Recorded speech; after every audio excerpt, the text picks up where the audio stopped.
அனைவருக்கும் வணக்கம். இன்றைக்கி செவ்வாய்க்கிழமை காலையில் ரொம்பவே பாசிட்டிவாக டே ஸ்டார்ட் ஆயிடுச்சு. இன்றைக்கி பார்த்திங்கன்னா ரொம்ப சீக்கிரமாகவே 3 o'clockலாமே நம்மளுடைய வேலைகளை ஸ்டார்ட் பண்ணிட்டேன். ஏன்னா கொஞ்சம் இன்றைக்கி சென்னைக்கு போகிற வேலை இருந்தது அப்படின்றதுனால பார்த்திங்கன்னா ஒரு 2:30க்கு எல்லாமே எந்திரிச்சாச்சு. ஏன்னா நம்மளுடைய விரதத்தை வந்து நம்ம தள்ளி போட முடியாது. அதே போல் சென்னையும் போக வேண்டியது இருந்ததுனால பசங்களுக்கு இன்றைக்கி ஒரு நாள் லீவு. அதனால் கொஞ்சம் சென்னை போகிற வேலை இருந்த தொட்டு சரி கிளம்பிடலாம் அப்படின்ட்டு முன்னாடி நாள் நைட்டே பார்த்திங்கன்னா நிறைய விஷயம் பிளான் பண்ணி வச்சுட்டு தான் படுத்தேன். அதே போல் இந்த வீடியோவில் பார்த்திங்கன்னா நான் தெருவாசல் தொளிச்சது அதெல்லாம் வந்து காட்டலை. ஆக்சுவலாக நான் பண்ணவே இல்லை. ஏன்னா டைம் செட் பண்ணி வெளியில் பண்ணிவிட்டு அதுக்கப்புறமா போகிறதுன்றது வந்து எனக்கு 4:55க்கு எல்லாமே ட்ரெயின் வந்துடும். அதனால் பார்த்திங்கன்னா அவ்வளோ சீக்கிரம் நம்ம முடிச்சுட்டு கிளம்பணும் அப்படின்றதுனால நான் தெருவாசலே தெளிக்கலை.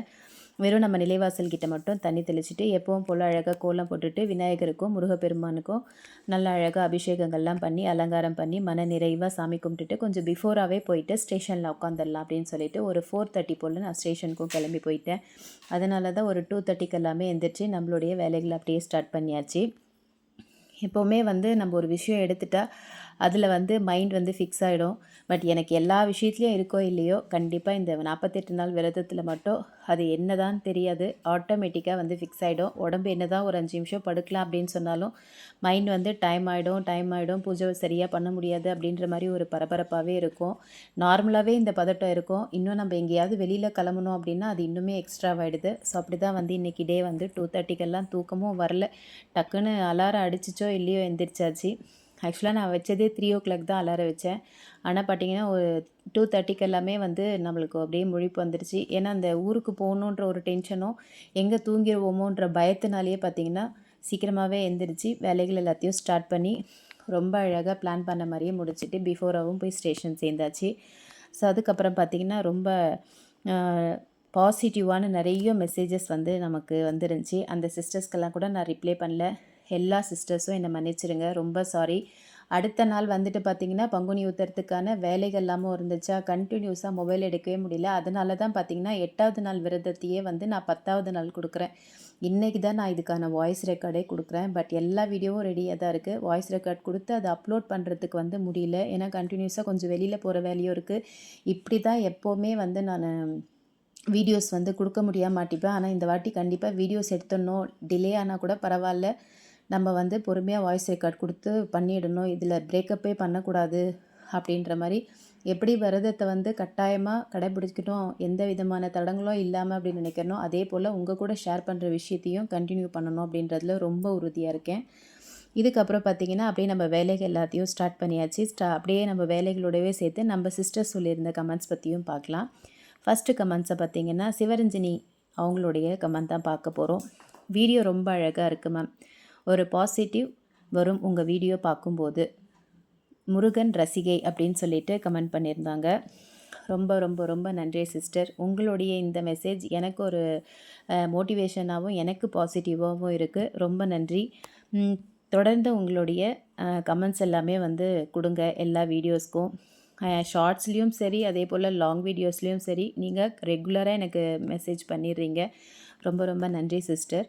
அடுத்தது பார்த்திங்கன்னா ஈஸ்வர் அப்படின்ற ஒரு ஐடியிலேருந்து சூப்பர் போட்டுட்டு 2 ஹார்ட் கொடுத்துருந்தீங்க. அவங்களுக்கும் ரொம்ப நன்றி.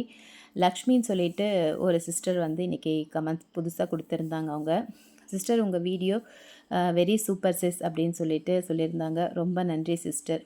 அப்புறமா சசிகலா அப்படின்றவங்க அக்கா உங்கள் வீடியோ எல்லாம் சூப்பர், நான் உங்களை பார்த்து பூஜை செய்வேன் அக்கா அப்படின்னு சொல்லி போட்டிருந்தாங்க. ரொம்ப நன்றி சிஸ்டர். கண்டிப்பாக தொடர்ந்து செய்யுங்க. 2 வேளை தீபம் ஏற்றுற வழக்கத்தை வச்சுக்கோங்க. அப்போ நீங்களே நிறைய மாற்றத்தை தெரிஞ்சுப்பீங்க. இந்த விஷயம்லாம் ஏன் செய்கிறோம் அப்படின்றதையும் நீங்கள் ஃபீல் பண்ண ஆரம்பிப்பீங்க. அதனால் கண்டிப்பாக தொடர்ந்து பண்ணுங்கள். அதுக்கப்புறமா லக்ஷ்மின்ற ஒரு சிஸ்டர் வந்து ஒரு கமெண்ட் பண்ணியிருந்தாங்க. அவங்களது பார்த்திங்கன்னா கொஞ்சம் கஷ்டமாக தான் இருந்துச்சு. அந்த இதுவை படிக்கும்போது நான் அதை வந்து வெளிப்படையாக சொல்லலை. பட் சில சிஸ்டர்ஸ் வந்து இப்போது நம்மளுடைய சேனல் பார்க்குறவங்க அந்த மெசேஜஸ் படிச்சிருக்கலாம். பட் நான் அதை ரொம்ப விரிவாக இதில் பேசணும் அப்படின்னு சொல்லிட்டு நினைக்கல. ஏன்னா அது அவங்களுடைய வலி அப்படின்றதுனால நான் அதை பெருசாக பேச மனசு வரலை. அதனால் அந்த சிஸ்டருக்காக கண்டிப்பாக சொல்கிறேன், இது உங்களுடைய லைஃப் அப்படின்னும் போது நிச்சயமாக சொல்கிறேன். நான் இருக்கிற இந்த 48 நாள் விரத நேரத்தில் இருந்து சொல்கிறேன், உங்களுடைய பிரச்சனையை கண்டிப்பாக அந்த முருகர் வந்து செவி சாய்ப்பார். கண்டிப்பாக அதுக்கான ஒரு நல்ல வழியையும் உங்களுக்கு காட்டுவார். உங்களுக்கு சாமி மேலே நம்பிக்கை இருக்குது, முருக வழிபாட்டில் நம்பிக்கை இருக்குது அப்படின்னா கண்டிப்பாக அவரை வந்து ஒரு சிலையாவோ படமாவோ வச்சு கண்டிப்பாக அவர்கிட்ட தினம் தினம் தினம் பிரம்ம முகூர்த்த நேரத்தில் உங்களுடைய வேண்டுதலை சொல்லிகிட்டே வாங்க. நிச்சயமாக அது பலிக்கும். நீங்கள் கவலையே பட வேண்டாம். வாழ்க்கை வந்து ரொம்ப ரொம்ப முக்கியமான இடம் நீங்கள் சொல்லியிருந்த பிரச்சனை. அப்படின்னும்போது அதுக்கு ரொம்ப மனதைரியம் வேணும். பசங்களை ஒழுங்காக ஹேண்டில் பண்ணுங்கள். கண்டிப்பாக வந்து உங்கள் பிரச்சனை சரியாக போகணும் அப்படின்றதுக்காக நான் முருகப்பெருமானை வேண்டிக்கிறேன். ஏன்னா இது ஒரு சின்ன விஷயம் கிடையாது, லைஃபே அதுதான். அப்படின்னும்போது கண்டிப்பாக வந்து நம்ம வேண்டி ஆகணும். அதனால் நீங்களும் வந்து ரொம்ப முழு நம்பிக்கையோட முருகப்பெருமான் கிட்ட வேண்டிக்கோங்க, நிச்சயமாக நடக்கும். சிலது வந்து நம்மளுடைய கர்மாவால் நடக்கக்கூடிய விஷயங்கள் கால தாமதமாகலாம், ஆனால் வந்து வேண்டுதல் வந்து பாழாகாது. கண்டிப்பாக நம்பிக்கையோடு இருங்க. காலம் தாழ்த்தி போனாலும் நல்லதே நடக்கணும் அப்படின்னு சொல்லிட்டு நான் முருகப்பெருமானை வேண்டிக்கிறேன். கவலைப்படாமல் இருங்க. எப்போ எந்த விஷயம்னாலும் கண்டிப்பாக கமெண்ட் செக்ஷனில் ஷேர் பண்ணுங்கள். நாங்கள் எல்லோரும் உங்களுக்கு ஆறுதலாகவும் சப்போர்ட்டிவாகவும் இருப்போம். அதுக்கப்புறமா நம்மளுடைய தேவி சிஸ்டர் பண்ணியிருந்தாங்க. ஹாய் பவி, இன்றைக்கி நீங்கள் பேசும்போது கண் கலங்கி விட்டது. Thanks for your wishes and ஒரு விஷயம் உங்கள் கூட ஷேர் பண்ணணும் தோணுச்சு. அதான் ஒரு 1.5 மந்த்து நினைக்கிறேன். சாரி,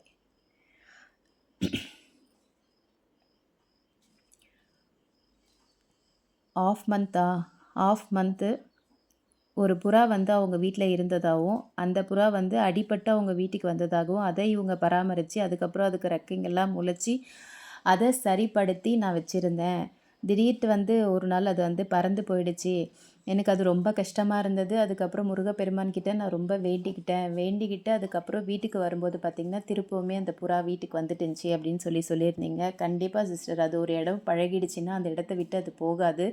அதுவும் நீங்கள் அதுக்கு வந்து ரொம்ப பராமரிப்பு கொடுத்துருக்கீங்க, சேஃப்டியாக வச்சுருந்துருக்கீங்க அப்படின்னும்போது கண்டிப்பாக அது உங்களை விட்டு எங்கேயுமே போகாது. நீங்கள் அதை பற்றி ரொம்ப கஷ்டப்பட வேண்டியதே கிடையாது. ஏன்னா இப்போ இந்த ரேஸ் புறாலாம் பார்த்திங்கன்னா அது ஒரு வீட்டில் நம்ம பழகிட்டோம் அப்படின்னா அந்த இடத்த விட்டு அதுங்க போகாது. எங்கே வேணாலும் போவோங்க. ஆனால் வந்து தங்கறதுக்கு அப்படின்னும் போது கரெக்டாக நம்ம கிட்ட வந்துடும். அதனால் அது எப்போவுமே உங்கள் கூட இருக்கும். கவலைப்படாதீங்க.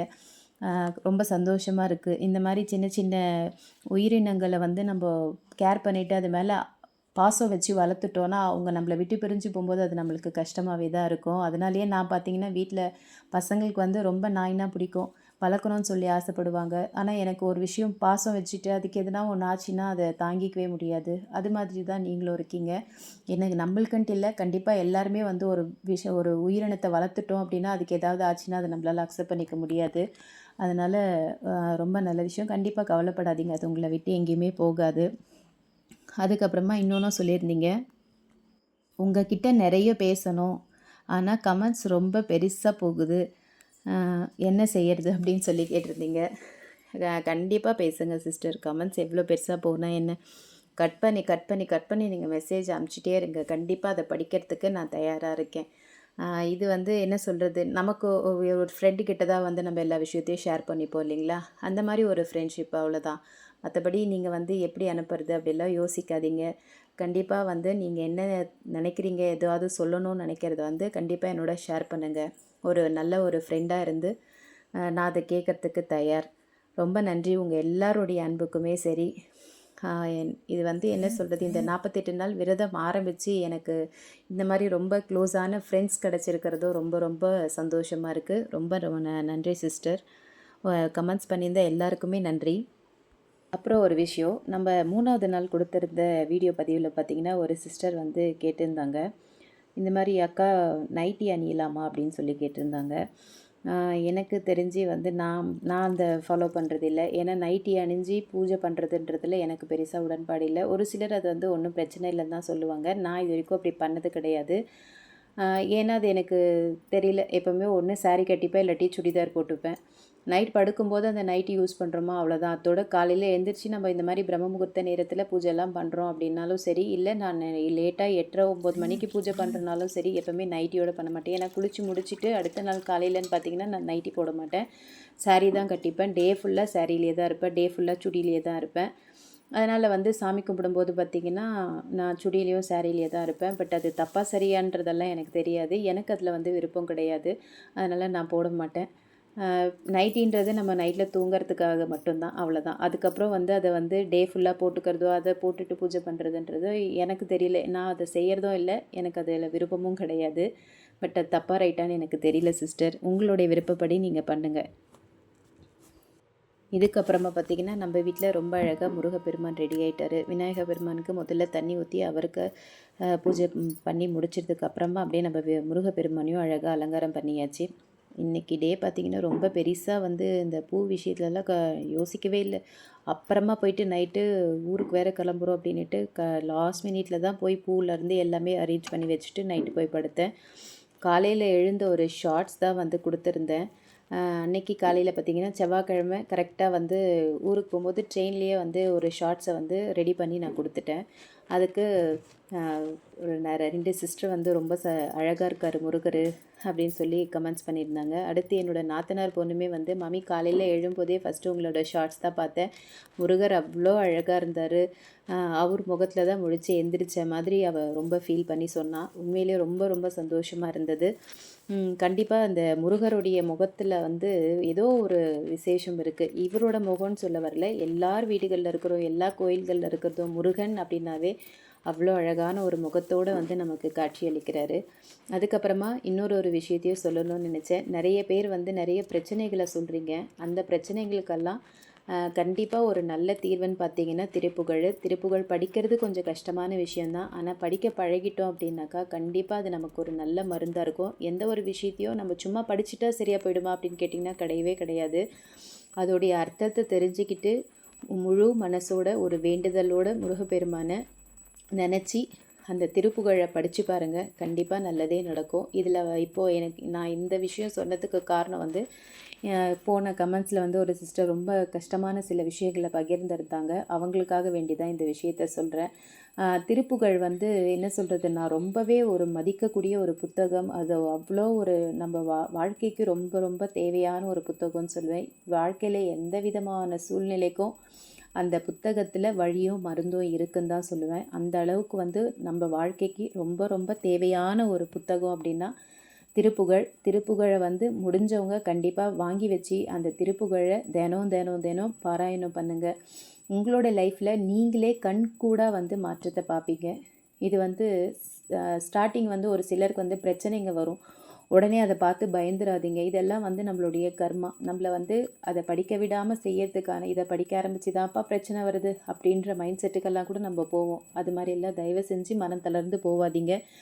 கண்டிப்பாக எல்லாத்துக்குமே தீர்வு உண்டு திருப்புகழில். அதனால் முருகப்பெருமானை நம்புங்க. உங்கள் பிரச்சனைகளுக்கு எல்லாத்துக்கும் நல்ல ஒரு தீர்வு கிடைக்கும். நம்பினோர் கைவிடப்படார். இது முருகப்பெருமான் விஷயத்தில் நான் சொல்கிறேன். நமக்கு கமெண்ட்ஸ் பண்ணியிருந்த அந்த சிஸ்டருடைய வலிக்காக நான் இதை சொல்லியிருக்கேன். ரொம்ப பெரிய விஷயம். நீங்கள் அதை வந்து ஹேண்டில் பண்ணுறது, பசங்களை வந்து வச்சுட்டு இந்த விஷயத்தெல்லாம் ஃபேஸ் பண்ணுறது அப்படின்னு பார்த்தீங்கன்னா ரொம்ப ரொம்ப கஷ்டமான விஷயந்தான். ஆனால் துவண்டே போகாதீங்க. கண்டிப்பாக நம்மளால் முடியாதது எதுவுமே கிடையாது. மாற்றம் வரும். மாற்றம் மட்டும்தான் நிலையானது. மாற்றத்தை நம்புங்க. அதுவும் அது நல்ல மாற்றமாக இருக்கும்ன்றதையும் நம்புங்க. நான் சொன்ன மாதிரி முடிஞ்சால் கண்டிப்பாக காலை நேரத்தில் எழுந்திரிச்சு பிரம்ம முகூர்த்த நேரத்தில் உங்களுடைய மன வருத்தங்கள் எல்லாத்தையும் சாமி காலடியில் ஒரு மலராக போட்டுகிட்டே வாங்க. கண்டிப்பாக மாற்றம் வரும் சிஸ்டர். வீடியோவோட எண்டுக்கு வந்துட்டோம். கண்டிப்பாக என்னோட இந்த பதிவு உங்கள் எல்லாருக்கும் பிடிக்கும்னு நம்புகிறேன். பிடிச்சிருந்தா என்னோடய சேனலை லைக் பண்ணுங்கள், ஷேர் பண்ணுங்கள், சப்ஸ்கிரைப் பண்ணுங்கள். பக்கத்தில் இருக்கக்கூடிய பெல் பட்டனையும் ப்ரெஸ் பண்ணி வச்சுக்கோங்க. அப்படியே ஹைபி பட்டனையும் டச் பண்ணிக்கோங்க. தேங்க்ஸ் ஃபார் வாட்சிங்.